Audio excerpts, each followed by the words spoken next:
कमी कालावधीमध्ये जास्त उत्पादन देणारं जे पीक आहे हो. शेतकऱ्यासाठी. आणि मी तर काय म्हणतो, की जो आपण खर्च इतर पिकांमध्ये करत असतो आणि जो कालावधी आपण इतर पिकांना देत असतो. समजा कुठलंही पीक जर आपल्याला करायचं असेल तर 3 ते 3.5 4 महिने आपण लागतातच. त्याला हं. कालावधी देत असतो. त्याच्यावर खर्च करत असतो. हो. आणि त्या अनुषंगाने कदाचित जर मार्केट जर नसेल आणि त्याच्यातून येणारं जरी उत्पादन आहे आणि आपला गेलेला कालावधी, हे खूप मोठं नुकसान असतं. हो. परंतु कोथिंबीर पिकामध्ये तसं नाहीये. कोथिंबीर पिकामध्ये आपण एखाद्या महिन्याभरामध्ये सुद्धा जे काही आपण खर्च करणार आहे, तेवढं जे काही उत्पादन शेतकऱ्याला मिळतं, म्हणजे शेतकऱ्याला तोटा जो आहे ते त्या ठिकाणी होणार होत नाही. नाही. हं. आणि कालावधी जो आहे तो 1 महिना जो आहे तोच लागतो त्या कोथिंबीर बरोबर. पिकाला. बरोबर. म्हणजे आपण जे 3-4 महिने कालावधी कष्ट करून जे खर्च करतो त्याच्यापेक्षा कोथिंबीर असं जे पीक आहे, जसं तुम्ही म्हटले लॉटरी, हो. जर लॉटरी लागली तर लखोपती होण्याची होण्याचे चान्सेस जे आहे ते आपल्या शेतकऱ्यांना त्या ठिकाणी हां. मिळतात. आणि दुसरी अजून एक गोष्ट, जसं आपण म्हणजे नोकरदार वर्ग जो आहे तो महिन्याला ज्या प्रकारे सॅलरी घेत असतो, हो. त्या पद्धतीने जरी आपले 2-4 प्लॉट, काही शेतकरी तसं करतात देखील. म्हणजे एक आलटून-पालटून जर त्यांनी जर सतत जर कोथिंबीर पीक जर घेतलं, तर महिन्याची सॅलरी हो. देण्याचं जी क्षमता आहे, ती ह्या आपल्या कोथिंबीर पिकामध्ये आपण म्हणजे म्हणू शकतो, की शेतकऱ्यांना मिळू शकते. तर एक असं म्हणजे एक चांगल्या पद्धतीचं कमी कालावधीमध्ये, कमी खर्चामध्ये अधिकचं उत्पादन देणारं जे पीक आहे, ते आपण कोथिंबीरीला म्हणू शकतो. अतुल सर, मुद्दा असा आहे, की खरं पाहिलं तर जसं कोथिंबीरला आपण लखपती होण्याची जी संधी आहे, त्यावेळेस खऱ्या अर्थानं संकट आहे किंवा त्यावेळेला धोके खूप नक्कीच, आहेत. नक्कीच. म्हणजे असतात. जो आपल्याला अडथळा आहे लखपती होण्यापासून, जो अडथळा येतो, तर तो मर रोगाचा आहे मुख्य करून. बरोबर. मग त्या टॉपिककडं आपण जाण्यापूर्वी मला असं वाटतं, की आधी आपण हंगाम कोणता निवडायचा आहे किंवा कोणत्या वाणाकडून सुरुवात करायची. तर त्याविषयी जर आपण एकदा चर्चा केली, तर पुढे आपण त्या मर रोगाची भीती टाळण्यासाठी किंवा मर रोग टाळण्यासाठी काय-काय करू शकतो याविषयी बोलूया. निश्चितच म्हणजे हंगाम, आता कोथिंबीर असं पीक आहे, की आपण वर्षभर कधीही हे कोथिंबीर पीक आपण घेऊ शकतो. हो. परंतु जसं तुम्ही हंगाम म्हटले, तर हंगाम म्हणजे याच्यामागे कारण असं आहे, की रेट म्हणजे कोथिंबीरला सरासरी रेट कुठल्या महिन्यामध्ये जास्त मिळू शकतो. हां. तर त्या पद्धतीचं नियोजन आपण जर कोथिंबीर लागवड करताना जर केलं, तर निश्चितच आपल्या शेतकऱ्यांना त्याचा फायदा होऊ शकतो.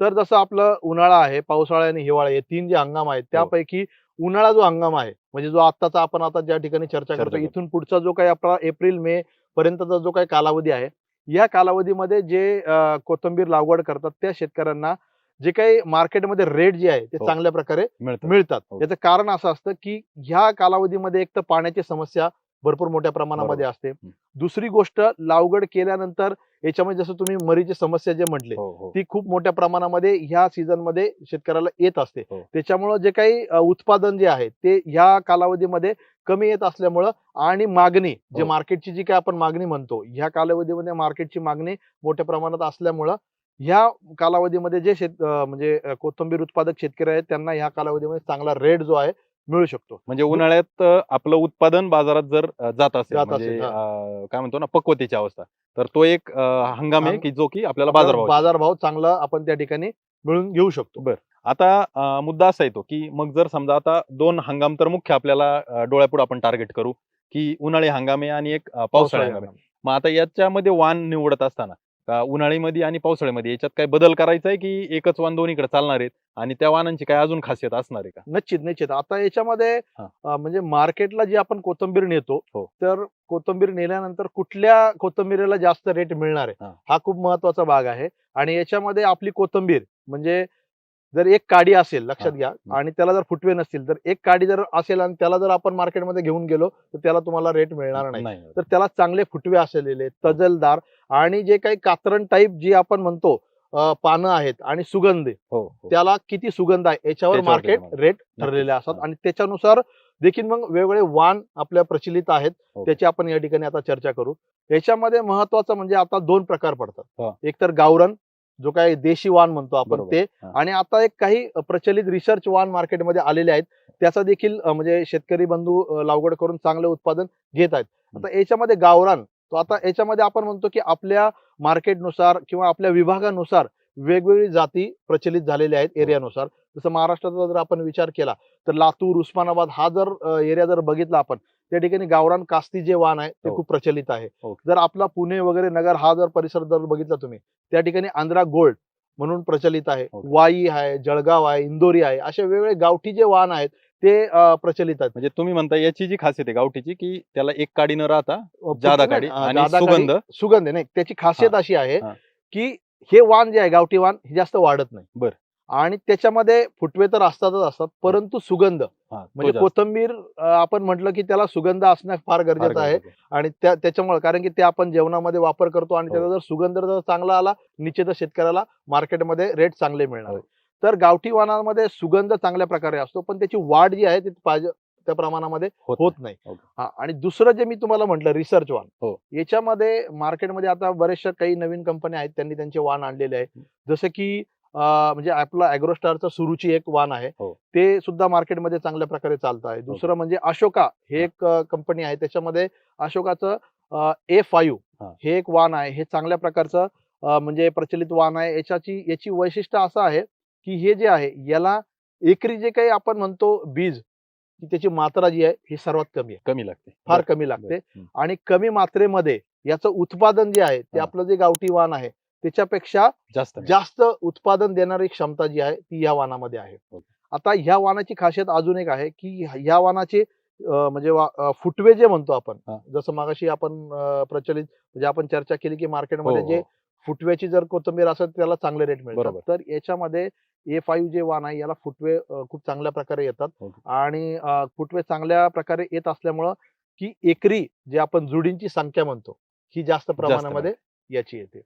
दुसरं ही जी आहे अशोका A5 ही मर जे आपण म्हणजे मेजर समस्या कोथिंबीर पिकामध्ये येते. हो. तर मर याला थोडीफार सहनशील म्हणतो, हा. तर सहनशील आपण म्हणू शकतो असं हे वाण आहे. मर रोगामध्ये सहनशील याच्यामध्ये हे आहे. जसं आंध्रा गोल्ड वगैरे जे आहे आपण म्हटलो, तर आंध्रा गोल्ड जे आहे हे जे काही वाण आहे हे लांबच्या मार्केटसाठी म्हणजे टिकवण क्षमता या वाणाची चांगली आहे. जास्त. तर व्यापारी जे आहे तर ते प्रेफर करतात, कारण की त्यांना लांब जर मार्केटमध्ये जर माल न्यायचा असेल, हो. तर हे जे आंध्रा गोल्ड आहे ही टिकवण क्षमता चांगली असल्यामुळे तुम्ही लांबच्या मार्केटसाठी म्हणजे व्यापारी त्याला रेट चांगला देतात, म्हणून ते शेतकरी त्याचा पण विचार करू शकतात.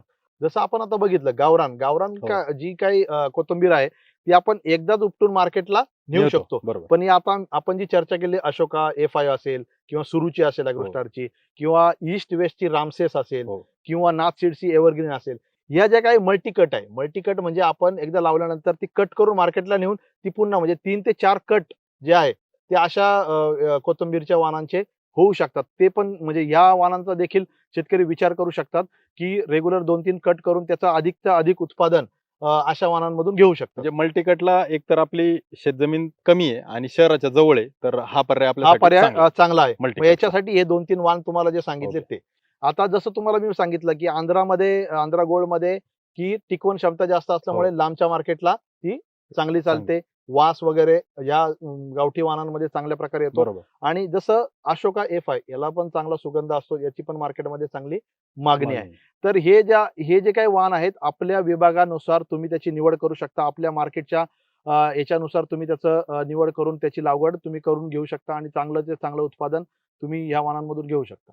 मग आता जर जसं आपण वाणांबद्दल बोललो, तर बाजारात एक टीका पण होते, की ज्यावेळेस ग्राहक कोथिंबीर खरेदी करत असतात, तर ते म्हणतात ती ऐश्वर्या कोथिंबीर नको. ऐश्वर्याचा अर्थ असा, की त्याला सुगंध नाही, दिसायला फक्त चांगली आहे. चांगली आहे. हां, हां. तर ती टीका होते. तर मग आता जे सुधारित वाण तुम्ही सांगताय, तर याला सुगंध पण त्या पद्धतीने चांगला आहे आणि उत्पादन देखील मग चांगल्या प्रकारे ही एक महत्वाची गोष्ट आहे. जे काही शेतकरी बांधव परत एकदा मल्टीकटकडे किंवा या सुधारित वाणांकडे जाऊ इच्छितात, तर तुम्ही या वाणांचाही परत विचार करा आणि जेणेकरून आपल्याला त्यातूनही उत्पादन चांगलं मिळेल.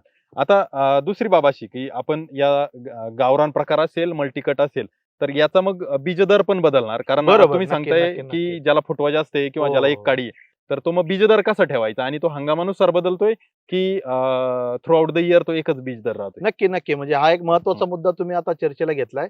बीज दर जे आहे, जर आता आपण गावठी वाण आहे आणि हंगाम आहे, हो. याच्यानुसार त्याचा बीज दर आपला बदलणार आहे. याच्यामध्ये समजा आता आपलं उन्हाळ्यामध्ये आपण जर म्हणजे कोथिंबीर पिकाची लागवड करत असाल, तर उन्हाळ्यामध्ये जी काही गावरान कोथिंबीर आहे, याचा जो बीज दर आपल्याला ठेवायचा आहे, तो थोडा जास्त ठेवायचा आहे. हो. पावसाळा आणि हिवाळ्यामध्ये जे आपण लागवड करणार आहे, त्याच्यापेक्षा आपल्याला याच्यामध्ये जवळ-जवळ 40 ते 50 किलो ओके. एकरी जे आपल्याला उन्हाळ्यामध्ये बीज दर जो आहे तो ठेवायचा आहे. ओके. तोच बीज जर तुम्ही जर पावसाळ्यामध्ये जर कोथिंबीरची लागवड करत असाल तर तो 30-35 किलो पर्यंत तुम्ही ठेवू शकता. हम्म. आणि हिवाळ्यामध्ये पण 30-35 किलो हा बीज जर तुम्हाला गावरान कोथिंबीरीसाठी लागणार आहे. परंतु जे आपण प्रचलित किंवा सुधारित वाहनांची जी चर्चा केली हो. त्याच्यामध्ये बीज दर जो आहे तो तुम्हाला 10 ते 12 किलो फक्त एक फक्त एकरला. एकरी 10 ते 12 किलो तुम्हाला ओके. बीज दर ठेवायचा आहे. हा. याचं कारण आहे जसं मी तुम्हाला मगाशी म्हटलं की फुटवे हो. हे जास्त प्रमाणात त्याला ठेवतात. बरोबर. त्याच्यामुळे जर तुम्ही बीजाची संख्या कमी ठेवली आणि व्यवस्थितरित्या जर तुम्ही त्याची लागवड केली तर त्याच्यातून येणारे जे फुटवे आहेत हो. ते चांगल्या प्रकारे फुटवे निघणार आहेत आणि